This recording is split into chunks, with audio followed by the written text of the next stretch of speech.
Hi everybody, Armour Pants here, and I have another tank review for you. This is the British line, the new VIII Mk.5 1, which is currently in the store, or rather it's in crates, which of course you know I am not a fan of. In fact, I could say that I'm diametrically opposed to this abomination in terms of a way to give away tanks. But nonetheless, that is how Wargaming have chosen to initially distribute this tank, so we'll have to have a look at that in due course.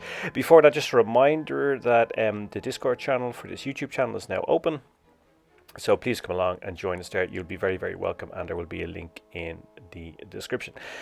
Now we're going to have a look at the tech spec of this tank, and we're going to have do that in blitzhanger.com.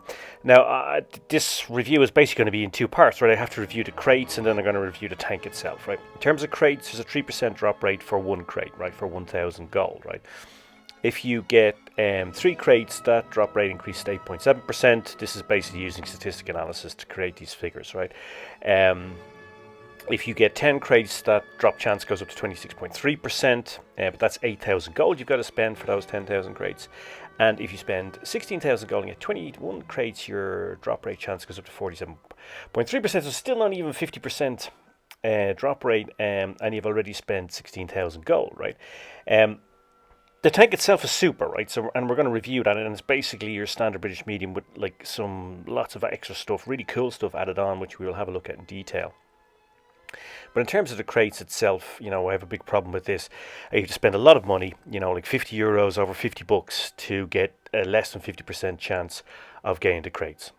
But, you know, we'll go back to that in a second, and I'll give you my recommendation on what to do if you really want this tank. But in the meantime, we'll have a look at the tech spec in some detail. So, in terms of provisions, I would run improved fuel, tea, and paddying. TL chap, he's an English tank after all, so tea is required. And you know, then I run gun rammer, supercharged, and refined gun. Calibrated shells are also an option, but gun rammer would be my preference. Now, it has a 20-pounder gun. If you live in the 21st century, you're wondering what the fuck that is. It's 83.4 millimeters. And with a gun rammer, you get 4.8 second reload. Goes up to 5.25 second reload with calibrated shells. 226 millimeters of pen with AP, APCR giving you 258, 42 at HE, and that goes up to 237, 271, and 46 respectively if you run calibrated shells. So there is a boost in pen numbers, but you know, not so big that it would persuade me to move to calibrated shells. I prefer gun rammer. I prefer firing as much as possible during the game. Muzzle velocity is good, right? It's 1326 meters per second. With AP and HE, and APCR goes up to 1658 meters per second, so really, really, really good muzzle velocity, and that creates excellent gun handling, right? So the gun handling index, the G index, is 15. That's really good, right? It's better than a Jagdpanther 2, for example. Better than most medium tanks at that tier, you know, 5 better than, you know, a lot of the American mediums. Mobility index is 7.3, also pretty good. And that's because it has a decent power to weight ratio, decent traverse as well. Now, when we look at the armor profile, you know, you're going to see these extras I'm talking about, right? So it has this, firstly, this huge gun mantlet. It has this really strong turret. It's almost impenetrable. The couplet is penetrable, of course, but it's a very, very small target. But if you look on the front here, you'll see... well, firstly, let's look at the relative armor numbers. You can side scrape in this tank if required. But if we look at the front, we see this additional armor plate on the midsection of the hull, right? This is giving it significant armor profile boost front on. This tank, front on, almost has the same armor profile as a heavy tank. Coupled with that, the gun depression is 10 degrees. You have 18 degrees of elevation, so it has excellent gun alignment. Obviously, this suggests to us that this is a really fantastic hull-down tank, and it is a hull-down monster. Here's another addition which makes this tank, I believe, kind of almost OP. It has this spaced armor on the back. Now, as you know, experienced players, when they get behind a British or American medium, if they have a big gun, like to put a HE round right up its ass. And tap that lightly armoured ass, nice Freddie Mercury round, straight up the Jaxer, and you're going to roll it for massive damage. Can't do that with this tank. because that spaced armor, and you'll see here in the side profile, the spaced armor is quite big. It's going to absorb all of that HE, HESH, or whatever damage. You're going to get no or very little roll damage. Front on, you can see what I'm talking about. Even against its own tier, and even when it's up tiered, the only really vulnerable part of this tank front on is that lower plate. So very similar. Okay, now it is a big enough target, but it means that this tank is hull down plus, because not only can you show your turret, you can actually expose even some of the middle of the hull and still not be penned. So I describe that as kind of hull down plus.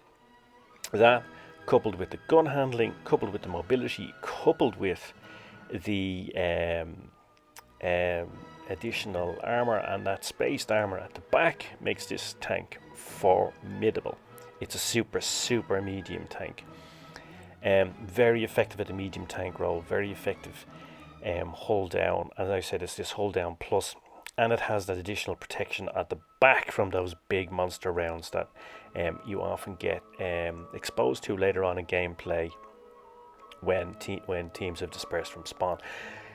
So overall, this tank is super, and it's definitely a tank that you want in your garage, particularly if you like your hull down British American mediums. This tank is a tank for you.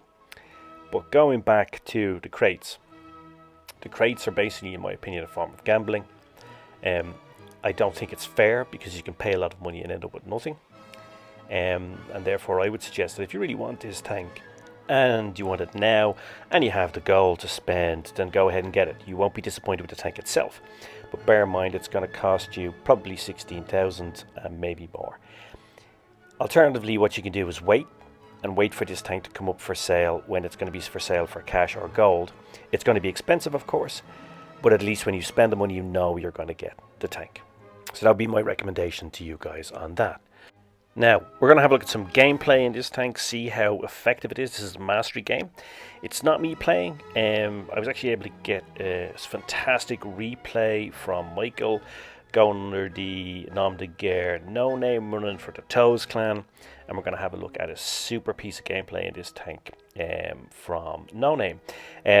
Gets lucky here in terms of the completely inexplicable behavior of the CDC, thinks he's a TD, gets spotted up, and I think this is the difference between a player doing his job, as No Name is doing here, and a player not doing his job. It's a CDC with no armor, trying to pretend to be a TD or something like that, where in fact, as we've discussed many times in how to play in the advanced, how to play different types of tank in the advanced gameplay playlist, when you have a tank like that, your job is to spot up the enemy or the eyes of the enemy. And once he doesn't do his job, and once the green team do their job, led here by No Name, the game's more or less over, right?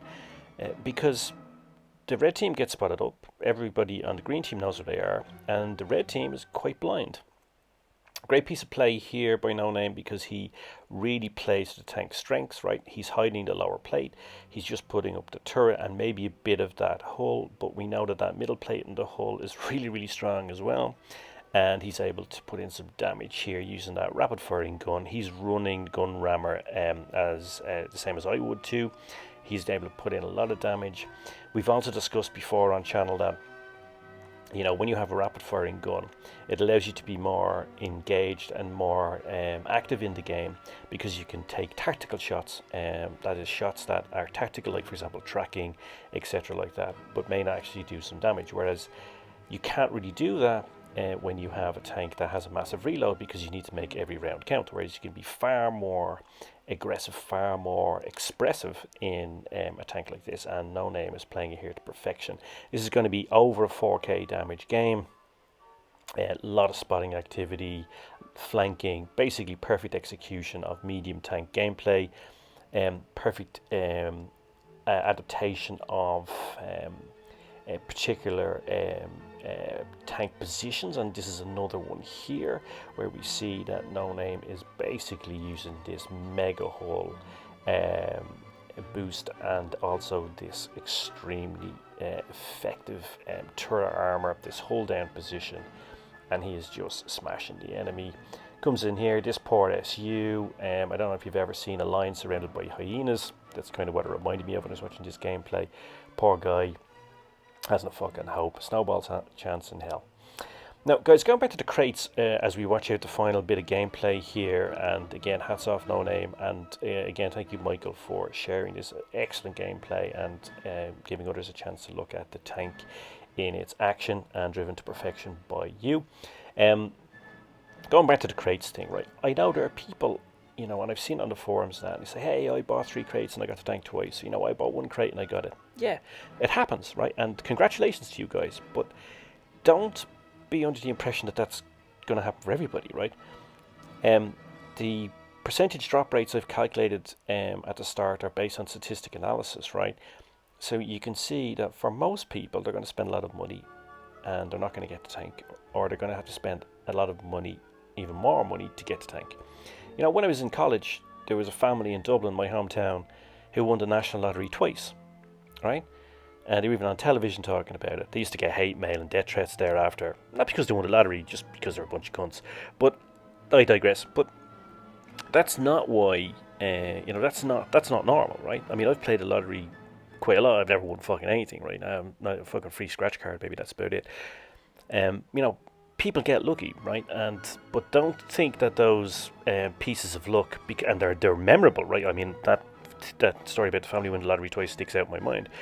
And that was like a long time ago. These things are memorable and they stick out, but they're not the norm. So don't be tricked into thinking that's the norm, right? It's not. Anyway, let's have a look at some of the key points from this review. So the biggest problem is not the tank itself, it's the crates, right? Because the tank itself is fantastic. There's a small chance of getting it, 3% for 1 crate, and we said, you know, 2 crates, it's less than 10%. You know, going up to 21 crates, it's still less than 50%. If you really want it, okay, go for it, but otherwise, I would just wait. And it's not really so much about wanting it, it's whether you have the money, right? If you got that spare cash to spend, right? If you do get it, or when you get it in the future, the tank itself is superb.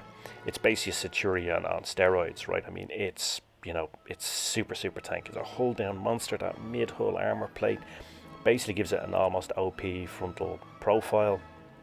Awesome rate of fire, great gun handling index of 15, as we looked at, is just superlative for its tier. It has a good power to weight ratio, super M index, you know, at 7.4.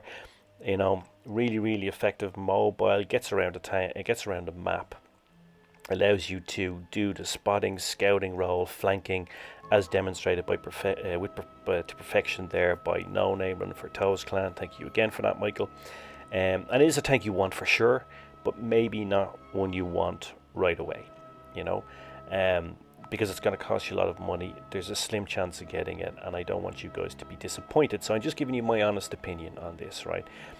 You know, so that would be my recommendation to you guys. If you've got the cash, super, go and get it. But otherwise, wait until it's for sale for an actual price when you know you're guaranteed that you're going to get it. But once you get it, the tank itself is superb. Anyway, I hope you found this useful. I hope you found it enjoyable. And now I guess all that remains for me to say is, as always, pants off.